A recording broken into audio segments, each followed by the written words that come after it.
목사님 매주 뵈니까 가족 같아 이제는.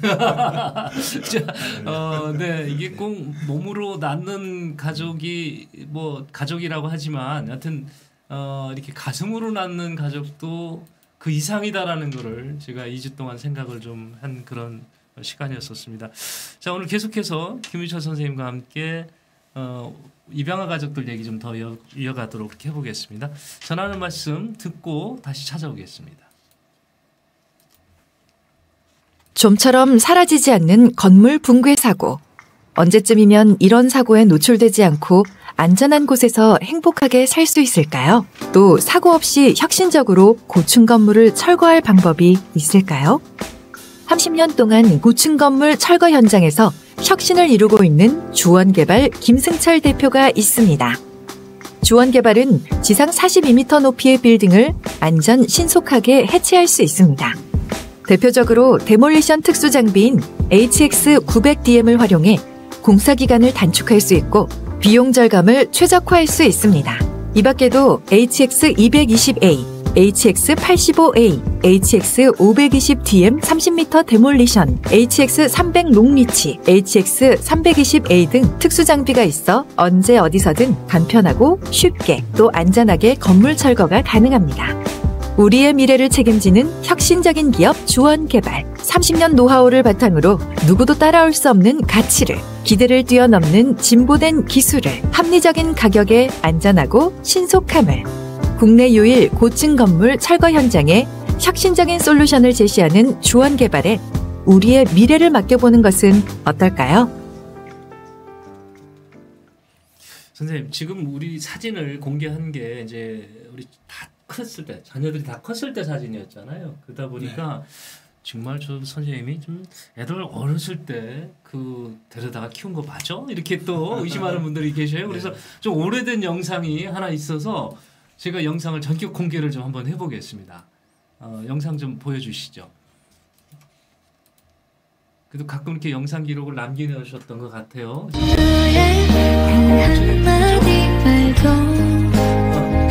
그 순간 알겐 커다란 의미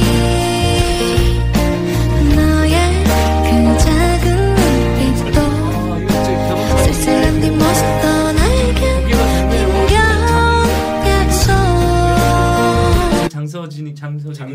장서희인가요? 네. 닮았던 그 모습 네. 공개가 됐습니다. 아, 끝에 또 이렇게 사랑의 표시로 좀 남겨주셨는데 저렇게 조그맣을 때부터 데려다 키웠습니다. 저는 키우기가 한 명도 아니고 한 명은 또 남들이 봤을 때 그 같은 피가 섞여 있는 친척이니까 그렇다고 또 이해를 하면서 나머지는 전혀 생명부지의 사람들이 이렇게 해놓고 책임을 못 지는 그런 애들을 또 껴안아가지고 키워왔는데 반대도 있었을 것 같아요. 아니 더군다나 대한민국은 또 그게 분명하잖아요. 피, 혈육 이런 거에 대해서. 그렇죠. 예, 유교 문화 역사의 뿌리가 오랫동안 돼 있는 나라인데. 네. 저 같은 경우는 감사하게도 예. 주변에서 반대하는 사람이 한 명도 없었어요. 아 그래요? 너무나도 감사하죠. 네. 어머니, 아버님, 장인, 장모님, 예. 형제, 자매가 다 잘했다고 위로해 주시고 힘주시고. 네. 그랬어요. 저희 사정을 아니까요. 이게 아이를 못 낳는 불임 가정에 아기 때문에 반대가 없었어요. 그런데 이제 문제는 무엇이냐면 삶 속에서 이제 아버지가 그 살면서 퇴직금도 보내주시고 생활비도 보내주시고 교육비로 계속 보내주시고 홀라주셨어요. 그래서 이제 그걸 보면서 주변에서 호응을 하고 있다는 거 그리고 잘했다 칭찬해주고 그럴 때 좀 으쓱해질 수 있지만 저는 그때마다 어떤 생각이냐면 제 선배 중에 공무원이신데 11명 입양해서 키우셨어요. 11명을 입양을 하셨어요? 네. 이야. 가천 공무원 선배께서 가천 공무원으로 계실 그분을 보면 저는 그 발꿈치에 때도 안 돼. 그러니까 아무것도 아니에요. 그리고 더 나아가서 미국에 유형 매체 투수 팀 버크라는 그 투수가 34살에 투수를 그만뒀어요. 그만둔 이유가 5 아이를 입양을 해서 키우려고. 우리 연봉 50억을 포기하고 네. 아이 키우는 데 집중하려고. 그래서 우리 한국에서 두 아이 심장 구멍 뚫린 아이. 이거 구순구개들 입술 찢어진 아이. 예. 팔 없는 아이. 예. 가서 수술 다 시켜주고. 그 얘기하면서 그분이 이렇게 말하더라고요. 그 어머니, 그 부인이 나는 이 아이들에게 예. 내가 사랑을 준 것 같지만 도리어 내가 그들을 통해서 내가 사랑을 얻게 됐고 내가 감사함을 배우게 됐다. 그 말을 듣고요. 제가 은혜가 되고 위로가 되더라고요. 예. 그분이 더 앞서서 했지만 저는 건강한 아이만 가슴에 품었지만 그분은 완전 아픈 사람, 완전히 버려진 아이들만을 데려다가 하니까 저는 아무것도 아닌 거 보면서 도리어 내가 감당할 수 있는 건 여기까지구나. 네. 감사하다. 이랬습니다. 그 마음을 가지고 사니까요. 저는 네. 아무것도 아니다. 더 낮아지게 되더라고요. 지금 주변에 네. 지금 저 중독을 시키고 계세요. 입양을 하고 지금 중독을 시키고 계신데 제가 자료를 찾아보니까 이 자료도 사실은 오늘 선생님 만나려고 찾아본 거예요. 대한민국에 한 해 동안 입양 가정이 얼마나 될까 봤더니 한 1,000명 정도 된다고 그래요. 그리고 그렇죠. 이거 여자 아이가 입양이 더 잘 된답니다. 남자보다. 왜 그런지 네. 모르겠어요. 그 이유가 있어요. 예. 이것도 유교 네. 집안에서 이제 여자아이는 네. 시집 보내버리면 끝나잖아요. 예. 근데 아들은 대를 이어야 되고 예. 그 가정의 가문을 이어가야 되기 때문에 네. 그래서 여자를 선호를 해요. 우리나라에서는. 근데 특별히 저는 예. 이제 남자 둘 이렇게 해서 하니까요. 그 단체에서도 네. 남자 데려간 데가 없다. 근데 이 교회에서는 왜 이렇게 남자아이만 구하냐. 그래가지고 더 막 이상히 보더라고. 신기하게. 그래서 그걸 뛰어넘었죠. 네. 그러다 보니까. 그래서 저는 이제 그걸 뛰어넘어서 지금 1,000명밖에 안 되는데 제가 할 때마다 3,000명까지 됐거든요. 예. 좀 더 활성화되도록 좀 법이 지금 너무 강화돼가지고요. 법을 좀 완화시켜주고 네. 좀 더 좀 가정적으로 울고 있는 아이들이 부모를 만나서 예. 행복한 가정 이룰 수 있도록 이 법 국가에서 도와줘야 되는데 도리어 막고 있고 또 도리어 외국으로 보내고 있는 이 실정 속에 마음이 많이 아파요. 네, 지금 보니까 뭐 미숙아나 장애인은 뭐 한국보다는 외국으로 가는 사례가 4배 이상 많다고 그렇게 그렇죠. 조사가 됐습니다. 이 보면 아무리 이렇게 지금 선생님처럼 입양 가정을 좀 더 확대해야 되겠다 노력을 해도 사실은 국내보다는 해외로 가는 게 많고 또 지금 말씀하신 대로 어떤 법적 제한 조치라든지 뭐 이런 게 많다 보니까 좀 주저주저 하시는 분 있는 것 같아요. 한 명이 아니고 4명 교육비도 엄청날 텐데 다 키웠잖아요. 학교 다 보내시고. 네. 이게 지금 그동안 사실 너무 좋다고 얘기하시지만 고통도 있을 것 같았어요. 전혀 없으셨지는 않으셨을 것 같은데. 제 원래 이제 네. 자녀가 없다 보니까 네. 소원이 아주 소소한 소원이 있었어요. 네네. 그 소원은 그냥 아빠라는 소리를 듣는 거였어요. 자녀가 없을 때는 아빠 듣는 게 그냥 결혼하면 자연스럽게 오잖아요. 그렇죠. 아버지면. 네. 근데 저에게는 자녀가 없으니까 아빠 소리를 듣고 싶은 거예요. 그리고 또 세상 가운데 버려진 아이들은 엄마 아빠를 부르고 싶어도 못 부르는 거예요. 네. 서로 따로따로 예. 놀고 있는 거예요. 저는 예. 아빠 소리 듣고 싶고 이 아이들은 엄마 아빠를 부르고 싶고. 네. 그런데 이게 딱 맞아떨어졌잖아요. 네네. 그래서 저는 아빠 소리를 듣고 얼마나 기뻤는지 몰라요. 처음에 아빠랑 소리 듣고 감동됐어요. 아무것도 아님에도 아빠 소리 들을 때 처음에 말 뛸 때 엄마 소리 들을 때 감동이 됐어요. 자 그래가지고 고민은 무엇이냐. 그 기쁨 때가 어떨 때냐면 네. 제가 이제 퇴근하고 왔을 때 아빠한테 인사하면서 안녕히 다녀오셨어요 하고 아빠 힘드셨죠 하고 막 주물러 줄 때 그 작은 초막선으로 네. 너무 기쁜 거예요. 그러면서 또 아빠 우리 셋째 아이가 야구를 좋아했어요. 네. 그러니까 제가 유현진처럼 김강현처럼 유명한 왼손 투수가 돼서 돈 많이 벌어가지고 네. 아빠의 효도하고 제가 말 잘 듣고 예. 사회 영향력을 끼치겠습니다. 이 조그만 아이가 그런 거예요. 그러면서 저를 데리고 가서 같이 야구하고 날마다 같이 놀았어요. 예. 그 말만 들어도 기쁜데요. 사실은 그 함께 놀아주고 함께 구르고 축구 차고 야구하고 그 모습이 그때가 너무 기뻤어요. 사실. 네. 그러니까 뭐 잘 듣고 효도하고 뭐 유명한 사람이 되는 게 중요한 게 아니라 저는 그때마다 이런 말을 해줬어요. 사람이 어떻게 태어난 것이 중요한 게 아니라 네. 어떻게 사는 것이 중요하다. 아. 그 말을 늘 해줍니다. 지금도. 우리도 마찬가지잖아요. 예. 어떻게 태어난 것보다 어떻게 사는 인생이 더 중요하듯이. 예. 그래서 우리 자녀들이 오픈을 했잖아요. 예, 예. 너의 친부모는 너를 버렸다. 그러나 너희가 버림받은 것이 아니라 너희는 엄마 아빠에게 택함받은 자다. 이렇게 생각을 해야지. 그걸 안 하면 상처 속에 산다. 버림받았다는 것이 아니라 너는 특별히 선택받은 사람이다. 그 말을 지금도 해줘요. 그럼 그들이 눈물을 흘리면서 뭐라는지 아세요? 엄마 아빠 감사해요. 키워주셔서 감사해요. 그럽니다. 그 말 듣고 그때 더 기쁘고. 요즘은 내가 난 자식한테 그렇게 얘기 듣기가 쉽지 않은데 외려 내가 선택해서 온 자식들이 그런 얘기를 해주면 네. 감동일 것 같긴 했다는 생각이 들어요. 근데 지금 그 오해도 많아요. 입양에 대해서. 입양한 그 자녀들 뭐 주민등록 초본 띄고 그러면 입양하라고 쓰고 그러지는 않지요. 설마 뭐 그렇게 정부가 방해하고 그러지는 않을 것 같다는 생각이 드는데. 거기 뜨지 않습니다. 예. 그런데 서류상에는 네.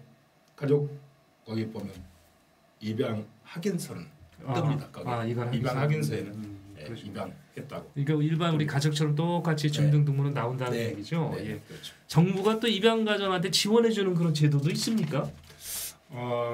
지금 18세까지 예. 국민건강 그 보험 네. 치료비를 감면해주고 있고 네. 기초수급자처럼요. 예. 그다음에 이제 한 달에 20만 원씩 네. 이제 양육비를 양육비죠. 제공해주고 있죠. 예. 최소한의 이제 양육비를 제공해주고 있습니다. 네. 사실 뭐 최소한 해봐야 그게 뭐 그래도 정부가 이렇게 관심을 갖고 같이 이 문제를 풀어보려고 한다는 자세로 저는 이해하고 싶고요. 네. 지금 이제 그 4명의 친구 이제 아까 그 1회 같은 경우는 제가 말씀 들어가면서 그 생각을 해봤습니다. 옛날에 우리 저 어른들이 그랬어요. 애들은 지 먹을 건 지가 갖고 태어난다고. 그러더니 딱 그걸 또 입증한 돌잔치 하셨잖아요. 근데 이제 이 친구들이 다 이 가족들이 성격도 다르고 좀 해서 재능도 다르고 다 그럴 것 같아요. 다 다르죠. 다 다르죠. 네. 이거를 어떻게 하나를 교합해서 좀 이 자녀들과 뭘 하고 싶으신 것도 있으실 것 같은 생각도 드는데요. 네, 맞습니다. 네. 저는 이제 은퇴를 이제 5년 앞두고 있어가지고요. 네. 이제 퇴직하면 우리 자녀들과 함께 선교 떠나려고 지금 준비하고 있습니다.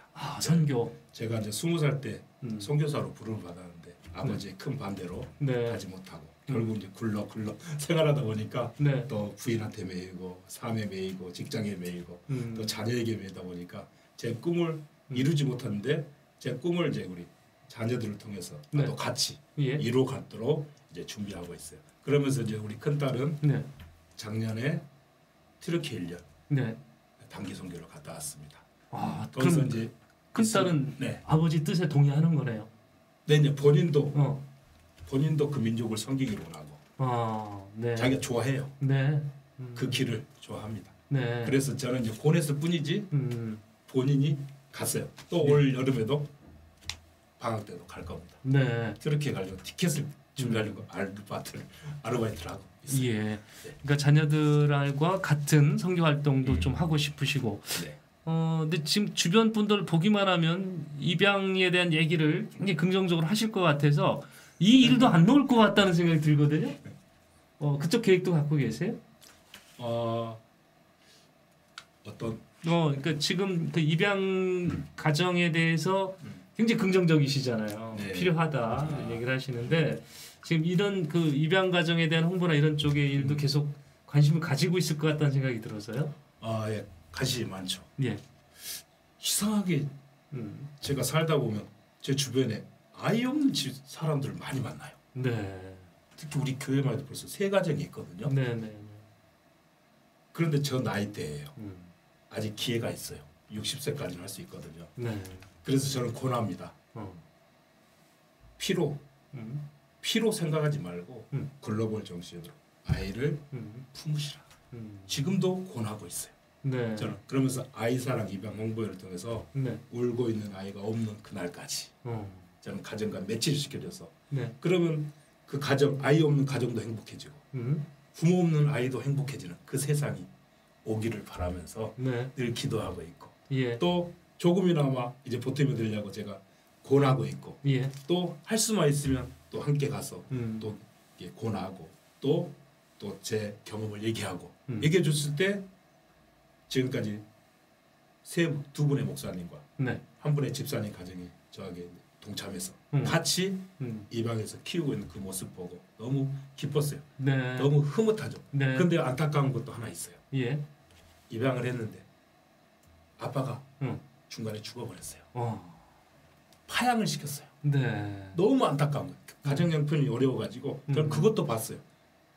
그러다 보니까 그 아이가 2번이나 상처받을 거 생각하니까 그렇죠. 그게 제일 마음이 아프고 안타깝죠. 그것까지 그거 보면서 아 이런 일까지는 생기지 말아야겠다. 한 번 버림받은 아이가 또 가정 형편 때문에 경제 어려움 때문에 다시 파양되는 그런 사건이 또 많아요. 예. 지금 눈에 보이지 않고 뉴스에 나오지 않지만 그런 고통당하고 있는 아이들이 많아요. 그런 고통당하고 있는 아이들이 고통당하지 않도록 그런 일이 없도록 네. 하는 역할을 조금이나마 감당하도록 예. 하고 있습니다. 지금 보니까 김 선생님 주변 분들은 다 입양 애찬론자로 바뀌었을 것 같고요. 네. 이런 선생님 같은 분들이 좀 많아지셔야 그 연간 발생하는 1,000명 정도의 입양 대상. 이게 국내로 다 이렇게 가정으로 가서 그렇죠. 그 친구들이 자리 잡고 다시 이렇게 사회에 이렇게 나올 수 있을 건데 지금 안 계시면 뭐 외국으로 나가야 되잖아요. 그 팔려나가는 것 같은 기분 아주 이상한. 나중에 지금 최근에도 그런 문제가 있었던 것 같아요.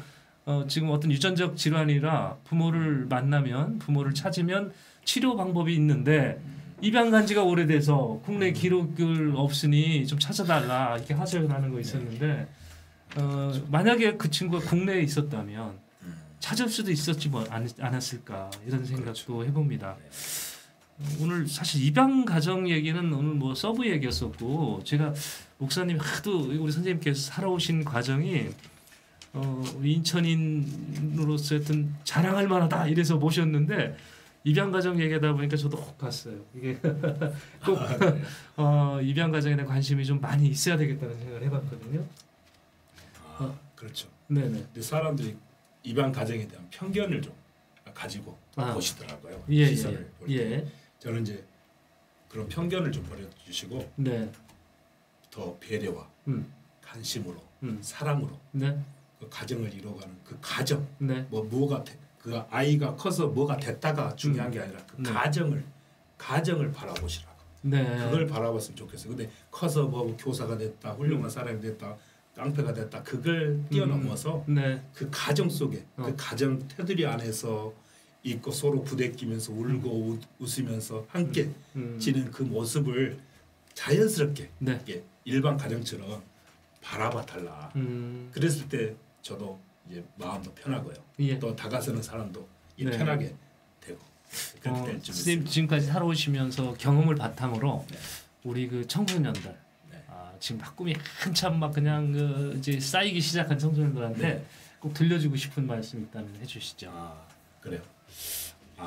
저는 우리 아이들한테 늘 말을 합니다. 네. 제가 이제 공개 입양을 했고 오픈을 했고 네. 그러다 보니까 아이들도 여전히 입양에 대한 관심이 많아요. 네. 그래서 결혼하면 시집가고 장가가면 자기는 친아들 2명 낳고 친자식 2명은 입양하겠다. 지금도 말을 해요. 네. 그러면서 한마디 더 해요. 아빠보다 더 애를 많이 낳겠다. 그래요. 요즘 애 안 낳는 시대에 네. 애를 더 낳겠다. 헌신하겠다. 희생하겠다. 그 소리를 듣고요. 요즘은 희생하지 않는 시대예요. 헌신하지 않으려고 해요. 그런 꿈이 없는 시대에 뭔가 자기에 맡겨진 일에서 성실하게 부지런하게 감당하고 작은 일부터 어떤 일이냐 아침에 일어나면 이부자리를 개는 그 일부터 시작할 때 세계를 움직이는 일이 시작이 된다. 그 말을 해주고 싶어요. 작은 일에 충성하고 작은 일부터 시작하고 했을 때 우리 청소년들이 작은 일에서부터 차곡차곡 준비할 때 큰 일을 할 수 있다는 것을 얘기해주고 싶어요. 네. 그래서 작은 것을 소중히 여기라. 예, 고맙습니다. 오늘 김유철 선생님하고 세 번에 나눠서 이렇게 살아오신 얘기 그리고 입양 과정에 대한 얘기 나눴는데 참 가슴 뭉클한 부분이 많았었습니다. 이 입양에 관한 부분은 함께 고민을 더 했으면 우리 사회가 좀 더 따뜻해지지 않나 이런 생각을 해봅니다. 함께 그동안 3주 동안 감사드리고요. 근데 또 입양 관련해서 저희가 안내 드릴 거 있으면 주시면 저희도 같이 고민해 보도록 하겠습니다. 인천의 시청자 여러분 대단히 고맙습니다. 저희는 다음 시간에 뵙겠습니다. 고맙습니다.